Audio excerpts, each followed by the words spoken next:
Olá, somos a equipe 5 e vamos analisar e comentar sobre o acidente ocorrido na T2 Laboratórios.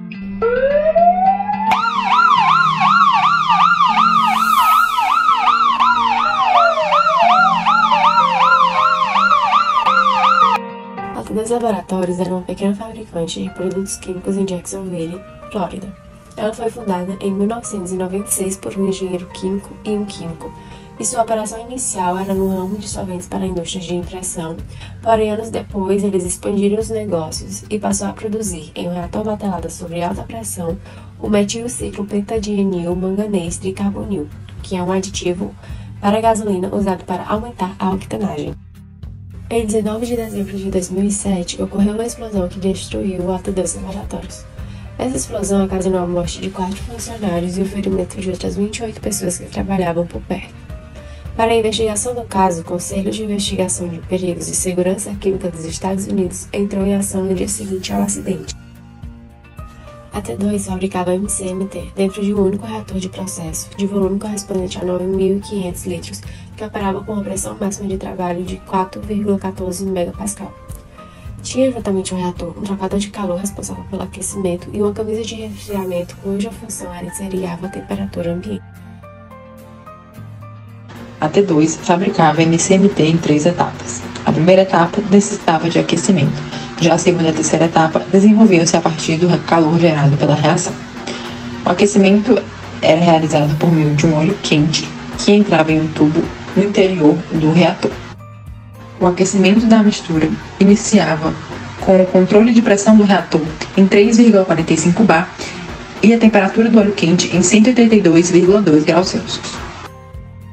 Quando a temperatura da mistura reacional atingia cerca de 98,9 graus Celsius, era iniciada a agitação. Quando essa temperatura chegava a aproximadamente 149 graus Celsius, o sistema de aquecimento era desligado. E ao atingir uma temperatura de 182 graus Celsius, era iniciado o processo de refrigeração. O processo constitui de 3 etapas: a metalação, a substituição e a carbonilação.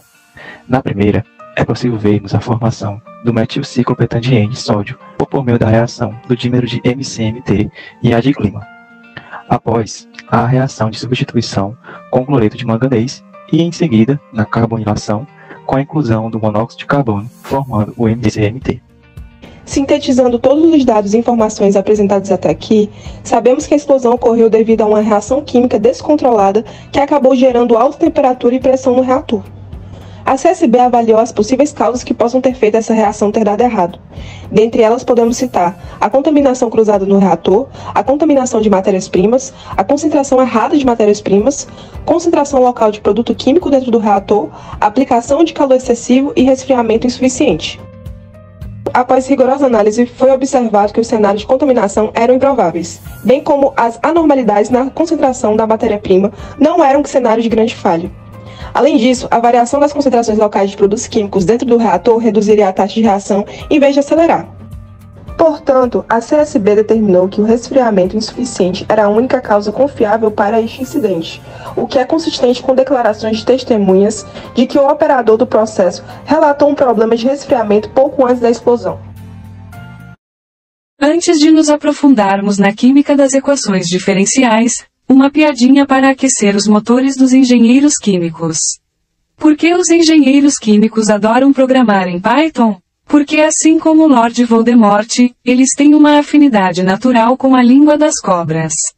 Cobra PC sorriso de boca aberta agora, vamos transformar essas serpentes em código. Explicação do código. Este código em Python é mais emocionante do que uma reação exotérmica. Vamos desvendar seus segredos. Instalação de bibliotecas. Usa pip install para garantir que todas as ferramentas necessárias estejam prontas para a festa. Pandas, e-tables, numpy, cip e matplotlib. Importação de bibliotecas. Traz para a equipe as bibliotecas essenciais. Pandas para manipulação de dados, e-tables para mostrar tabelas de maneira interativa.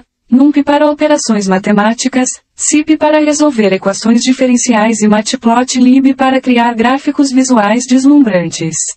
Parâmetros do sistema. Estabelece as regras do jogo como os volumes, entalpias, capacidades caloríficas e constantes de reação, tudo o que é necessário para definir um sistema químico em movimento. Funções de constantes e taxas de reação. Reaction_constantes. Prepara as constantes de reação com base na temperatura.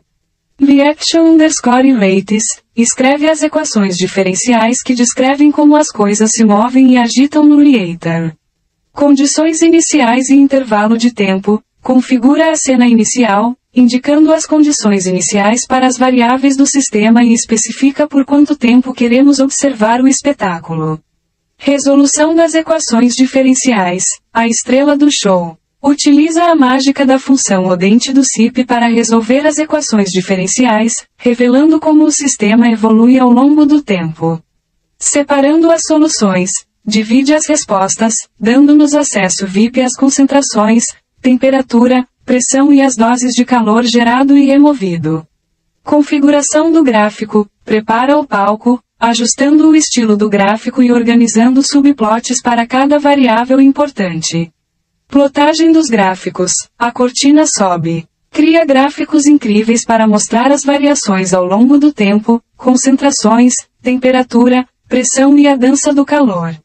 Exibição do gráfico, e a plateia aplaude. O comando show revela os gráficos maravilhosos, proporcionando uma visão clara do espetáculo químico. Este código é mais emocionante do que um experimento de química explosivo e oferece uma visão visual de tirar o fôlego do comportamento dinâmico de um reator químico. Diversos fatores contribuintes podem ser associados ao acidente na T2 Lab, desde os relacionados a comportamentos humanos, a cultura de segurança de processos e análise de perigo e riscos, até os fatores relacionados ao emprego de instrumentação e equipamentos inadequados no processo. Então, de maneira geral, pode-se dizer que as principais causas para o acidente da T2 Lab se referem à falta de informação sobre segurança de processos, à falta de entendimento do potencial da reação Runaway, o design impróprio dos equipamentos pertencentes ao sistema de alívio de pressão, além da não realização da análise de perigo e riscos do processo.